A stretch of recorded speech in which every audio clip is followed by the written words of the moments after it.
One of the most brutalist cities looks like it came straight out of a dystopian movie. But it's real. Welcome to Belgrade. I've traveled through a lot of former Soviet cities from Moscow to Central Asia, but I didn't expect this. From massive concrete residential towers to endless apartment blocks stretching across the city. Concrete everywhere, even striking monuments that feel like they belong in a sci-fi film set. Belgrade is one of the clearest examples of brutalist urban planning in Europe. After World War II, Belgrade became part of Yugoslavia, and like other socialist cities, it was fast growing because of the high demand for housing. From the 50s to the 80s, they built a lot of brutalist housing because concrete was affordable and easy to use for monumental solutions. The epicentrum of the concrete high-rises was the newly built neighbourhood of Novi Beograd, which is situated next to Old Belgrade right across the Sava River. New Belgrade, the translation of Novi Beograd, is home to 210,000 people of overall 1.2 million inhabitants of Belgrade. Despite some smaller concrete building clusters in the eastern part of Belgrade, Novi Belgrade is planned as a grid of apartment high-rises and clustered in the so-called Bloks, which are numbered and called Blok 31, 32 and so on. The first stop, Estern Gate / Rudo Towers. The Eastern Gate, which is exactly the opposite of the Western Gate, the Genex Tower.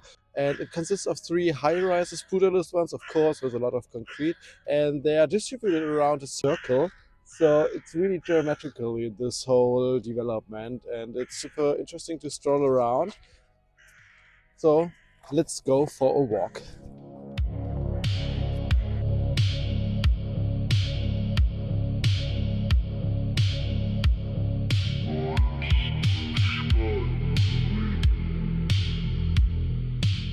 Towers are 85 meters high and they are consisting of 20 stories. They were finished 1976 and were designed by architect Vera Cirkovic and civil engineer Milutun Jeroticevic.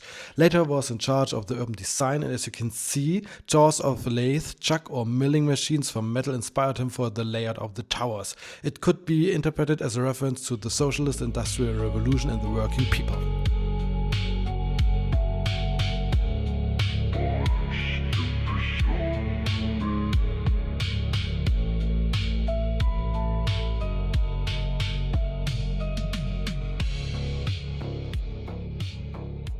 It's drizzly and foggy and grey, and that's the best weather for a city stroll of brutalist architecture. So let's explore Novi Beograd and all the neighborhoods and blocks.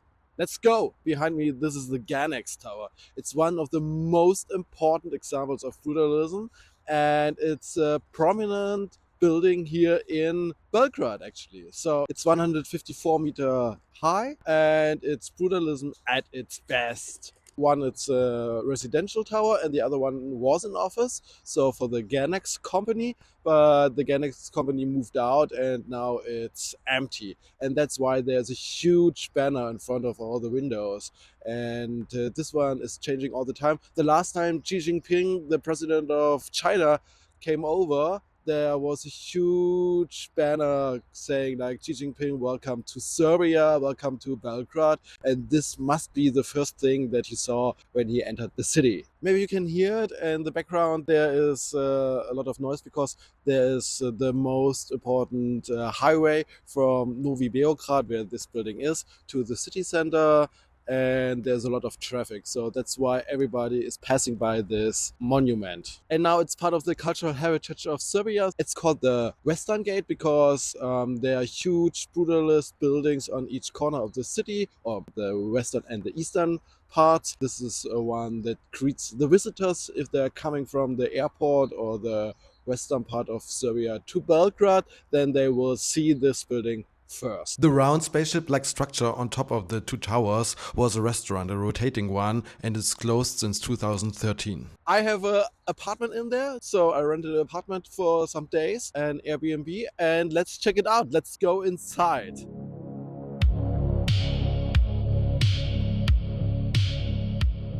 The apartment at the top level of the Genex Tower offers striking views over Novi Beograd. The apartment is furnished in a regular way, so nothing special, nothing to write home about it, but actually from the kitchen you have an otherworldly view to the courtyard, the inner courtyard, and it's like looking down a tunnel of concrete. It's almost 100 meters in depth, so this is crazy. The staircase features some really nice interior and design, and you have really amazing views to the other concrete tower. So it's worth to take the stairs at least one time down and up.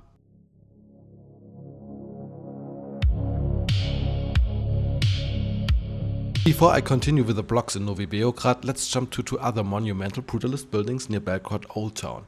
First one is the nicknamed Toblerone Building with all the former triangled balconies which are now converted into apartment space by installed windows.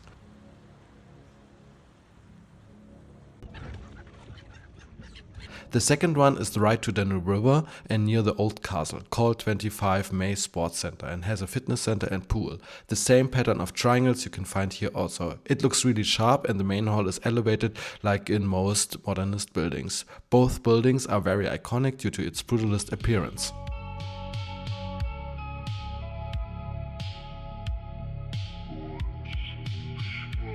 Novi Beograd is a bland city, and that's why it isn't organized into streets and neighborhoods like a normal city. Instead, it's divided into numbered zones called Blokovi, or simple the Bloks. Each block is basically a self-contained world. Housing, schools, playgrounds, green space, shopping and so on, everything within walking distance. No need to leave your block. The idea came from modernist urban theory, the city as a rational machine. Efficient, functional, equal. Every resident gets the same.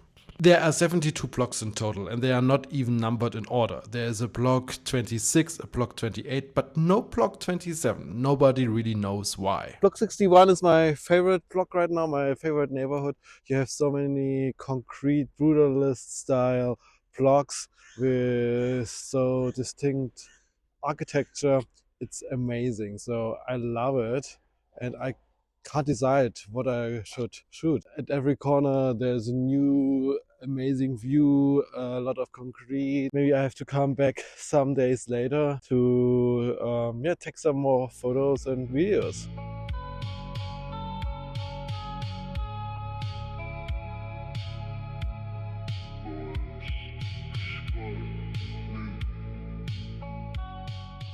Parallel blocks everywhere, and they're looking a little bit different. What I find most interesting is that every block here in Belgrade has a different architecture style and design language and even fonts for the numbers at the entrance. Every block looks different, and even within a block you have different architectural details, and this makes it really interesting to stroll around. I'm at the end already at the 60s block, almost actually at the 62, and you can see a lot of brutalist style you can find over here, and there's so many high rises and blocks. This is crazy. There have to live a lot of people.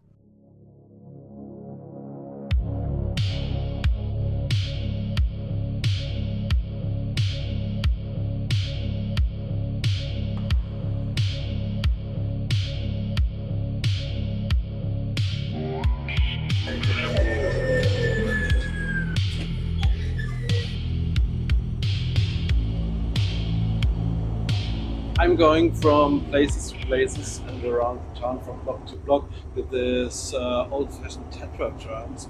They are built in Czechoslovakia in the 80s, and they're really old-timer-like.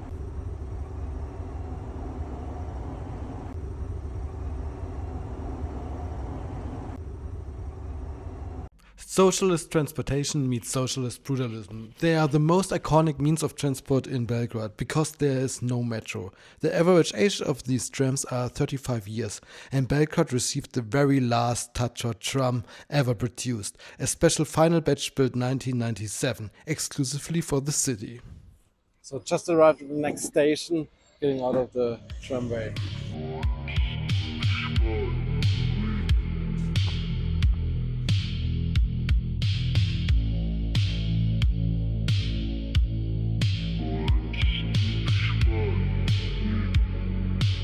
I'm in block 63 right now, and that's super interesting over here because all the blocks, you can see it in my background, are brutalist with so much concrete. Blocks 61 to 64 are also known as the officers' blocks. A large portion of the apartments were owned by the Yugoslav People's Army and used to house military personnel and their families. Many current residents are families of retired army officers who bought out their apartments after Yugoslavia's collapse.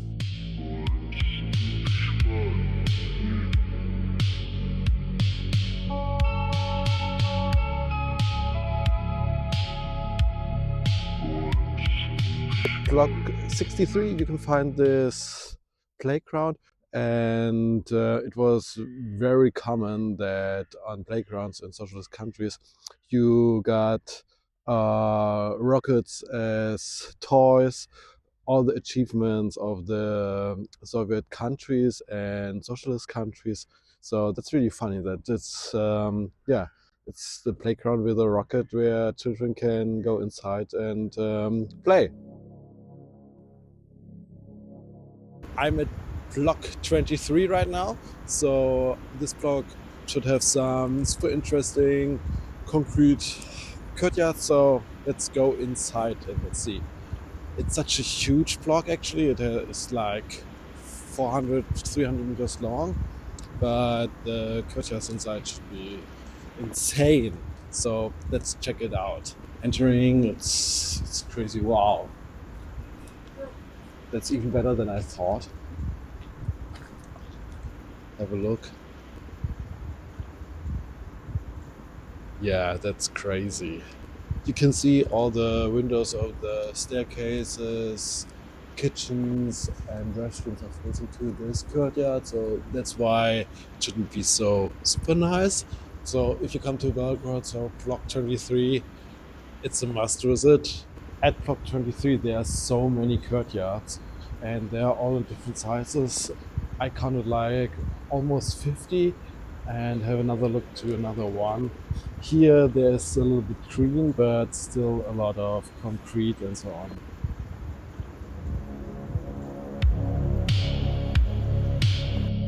I have to say, at Block 23 you can explore so much architecture. There are so many different textures and styles, so totally worth to go there.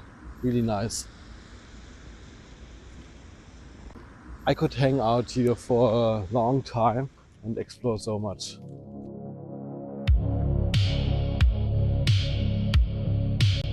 Let's escape this city. 1 hour by car from Belgrade, there is even more to explore.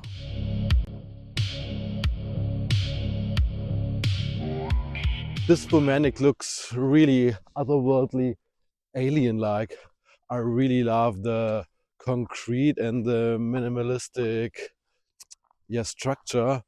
It's crazy, especially now in winter with the fog. I really look forward to see it live now. And it's situated in a large park or a recreational area or woods, I would say, but it adds the right atmosphere.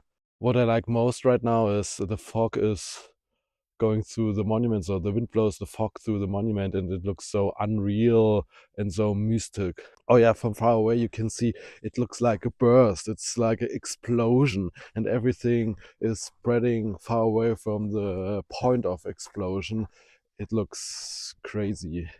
And with the concrete, it's more like it's a static explosion like formation.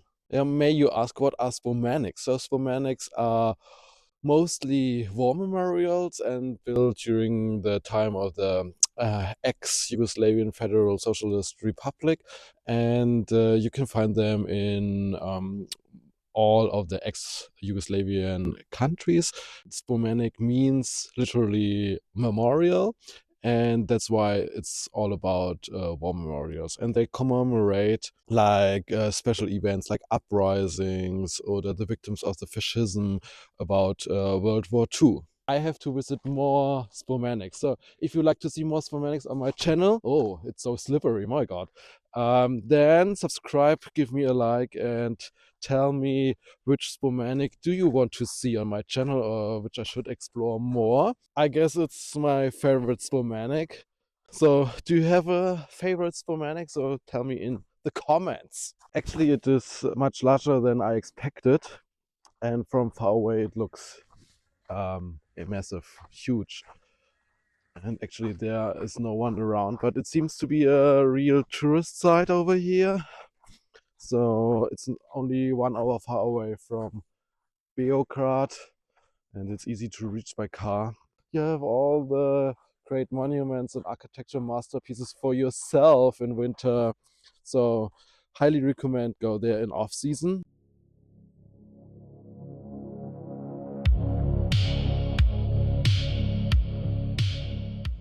Another brutalistic architecture gem here in Serbia. It's the Avala Tower right behind me.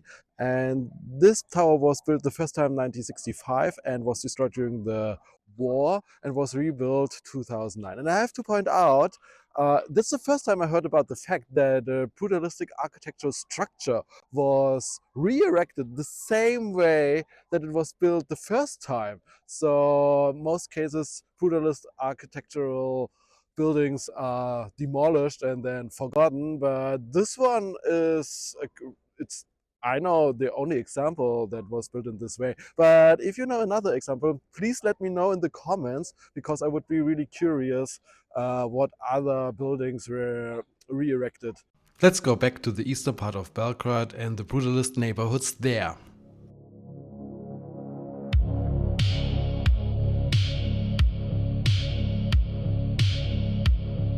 I'm in Benjica right now. That's a neighborhood in the south of Belgrade, and there you can find 5 high-rises, concrete high-rises. Yeah, and they are brutalism at its best.